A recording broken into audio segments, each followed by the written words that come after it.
to my channel. Today, we're gonna talk to my friend Colleen Panel, who I met a few years back because she is a crazy talented organizer. She teaches belly dance, she organizes belly dance events, and she's just a really important resource to our local belly dance community. Also, she's just an awesome person and really fun to be around. She runs the business Belly Dance for Everyone. She teaches belly dance classes and she hires belly dancers to teach classes for the smaller area community. She also coordinates fundraising events. She works with musicians and dancers and venues and sound and lighting people and creates community events so that we all get the chance to be together. We all get the chance to be paid performers and we all get the chance to support each other and work together in ways we wouldn't normally be able to. So today I've asked Colleen if she'll join me so that we can talk about how she creates these events, what goes into organizing a belly dance event, how she's able to wrangle dancers and musicians, if she can give us some tips on how to organize events, and hopefully this conversation will help others who are interested in creating local events for their dancers or artist community of any sort to figure out how to go about doing it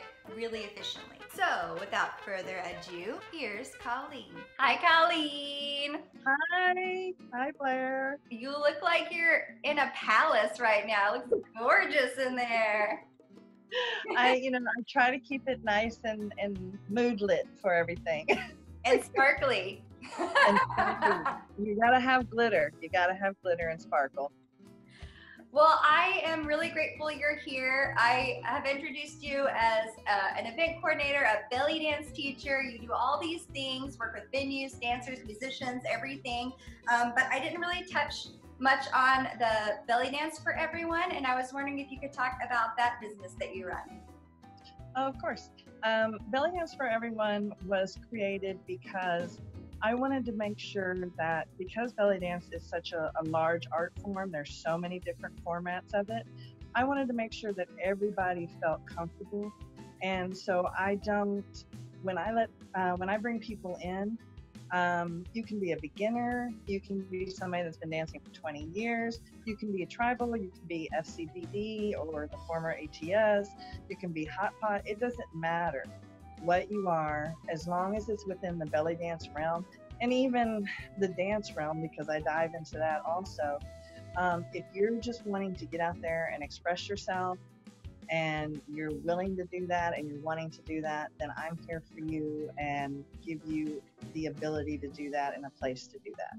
That's really great because I feel like even though belly dance is kind of a more inviting dance form to get involved in, it still has like a competitive aspect sometimes, or they're just kind of places where maybe you don't feel as welcome. I know that I've felt weird in belly dance classes before, and that could have been because it was me or because of the situation I was in, so it's nice to have a place that you can be you. I got that when I first started dancing a lot out in public. I would have a lot of women come up to me, and I would even have husbands or boyfriends come up to me and thank me for getting out there and dancing and showing the confidence to get out there and do it, and being okay with who I was. And then I would just invite them in and say, there's nothing wrong with it. Just be yourself. And that's the one beautiful thing about belly dance, is because you're allowed to express who you are. There are no wrong movements, as Sylvia would say. There is no wrong. So, it's a beautiful thing. And so being able to express that through belly dance, I want to be able to share that with everybody else and be able to bring out either your inner woman or your inner goddess or your inner God, just depending on who you are. And that's what I like to be able to let people be able to do. Ah, that's great. And so you also organize a bunch of events. You deal with all sorts of dancers, all sorts of performers, and your goal is to bring education, to bring the community together, and you provide opportunities for dancers to also have well-paid gigs, as well as just to perform together when they otherwise wouldn't, which is also really awesome. And I was interested in how you got into creating events. Was that specifically for belly dance, or had you kind of been an event coordinator prior to that? I had done it before. even as a kid, my father did a lot of event coordinating, so I was always like to tag along, helping him out. Then I worked for the city that I live in, and I worked for the community development director. So basically, what we did was create events and put on things to help develop our small community. Then we're part of the Main Street Board in another community where we put on events and help to build the historical Main Street. And from that is where I learned how to put on the events and put everything together and work with other people and different personalities and things like that. Yeah, there's so much that goes into event coordination. I've done it pretty minimally, but in different cities that I've lived in, just a few different cities with a few different communities, and like there's just so much that goes into the relationships that you're forming and just the information you need to have to connect with anyone to make it happen. I know that getting venues is one thing. Coordinating artists is like a totally different thing that is full-time work, and then making all those things collide in an efficient and productive and beautiful manner just takes absolute finesse. Do you have any tips for somebody that would want to start coordinating events? How would you, for instance, like reach out to the venues? Do you literally just email venues or find them on Facebook and message them, or is there a way to go about that more professionally, or is there a set professional way to do it? There is. I mean, like, first I make sure that nobody else has been talking to that venue, because I do not, I personally don't believe on stepping on other people's toes. So I make sure, you know, I've been able to know enough people in the community where I can kind of ask, hey, is anybody else, or just ask around. And if not, then I will sometimes actually go and visit that place and try to say, hey, when is the manager going to be in? Because I want to have that face-to-face time. Because a lot of times, as soon as you say the word belly dance, people get turned off. So you have to explain to them, this is an art form. We have, and especially when they see you, or if you have some paperwork in front of you, or you have here, go to my Facebook page and you can see all the different artists that I offer. You can choose who you would like, especially if it's a professional paid gig. Then yes, you're able to say, I have these different performers that you can choose from. These are the rates, you know, and you're able to actually go to them in a very professional manner, and they realize, oh, okay, this is not just some fly-by-night thing. No, we are professional. We, you know, train hard at what we do. We work hard at what we do, and we do deserve to be paid for what we do. But then there is, again, when you have restaurants that can't, or, you know, venues that can't pay a lot, and that's where, you know, you get the gigs where you have a lot more of the newer people that aren't looking to make a lot of money yet, that it's not a profession for them, it's more of an enjoyable thing that they like to do. And that's where those people kind of fit in. You're still providing entertainment, they're still making a little money, but you're still getting your name out there. Nice. Yeah, there's so many different facets in just the performer community itself that you have to take into account. That's so respectful and thoughtful. So I know that you also have to deal with the lighting and sound aspect of that. Do you have people that you kind of go to for that? Does it take a little time to build up rapport with different venues that have their own sounding and lighting technicians? I imagine that is probably in your arena as well. At first, it was difficult for me. I was depending on the venues.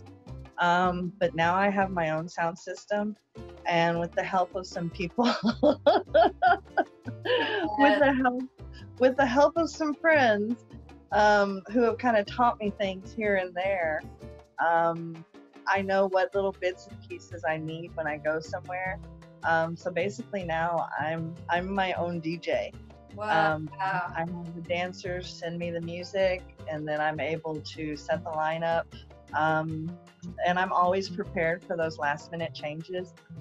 Some coordinators don't like that, but really as a dancer, you may show up at a venue and really not feel the music that you sent in. I mean, you could have had a really crappy day, or you could have really had an awesome day, and don't want to dance to the music you sent in. And so if you want to change it, I'm totally fine with that, you know? But as long as I've ended up just kind of being my own sound person, because I discovered with some places, when you plug into their sound, you get a whole different ball game.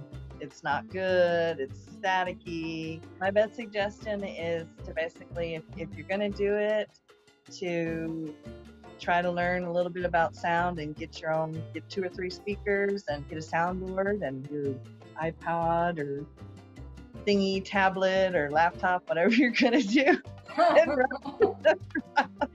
Yeah, I'd imagine some venues maybe are more prepared for performance-based art than other venues, and you have to take that into account. And like you had mentioned earlier, I know that there are probably some times when you come into contact with people that may not know what to expect with belly dance. Do you have any tips on dealing with possibly confrontational or disrespectful business owners?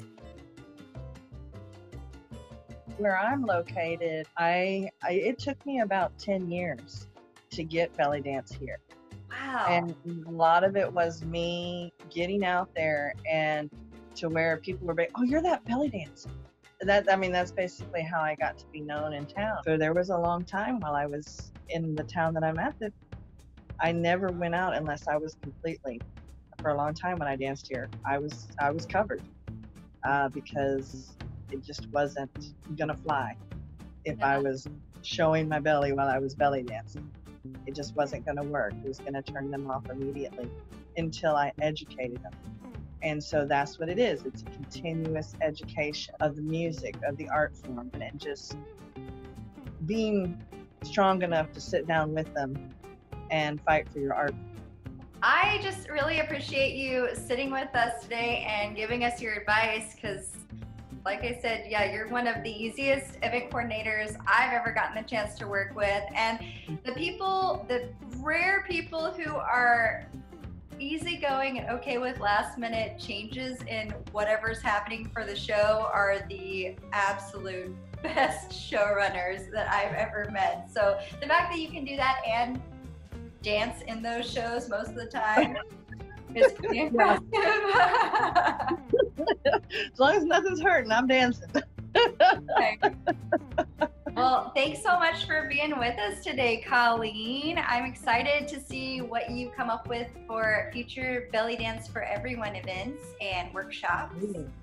Yes, we have conventions planned here in our area. We have quarterly events planned out here, so we'll be bringing some pretty nice names, ladies from Houston and San Antonio. So, well, you have a wonderful rest of your day, and thanks for all the tips. All right, thank you so much, Blair. If you guys are interested in learning belly dance, I'm going to link Colleen's information and the Belly Dance for Everyone information below. If you like this video, please give it a thumbs up. If there were questions that were not answered, please go ahead and ask them in the comments below. If you haven't already, please go ahead and subscribe to this channel so that more videos like this are sent to your way. And if you'd like to be notified when new videos are released to this channel, go ahead and hit that notifications bell and it will be done. As always, next Sunday we'll have another special guest to talk about a special belly dance topic. And on Wednesday we'll have another tutorial. You guessed it, it's makeup again. All right guys, that's it. Thanks.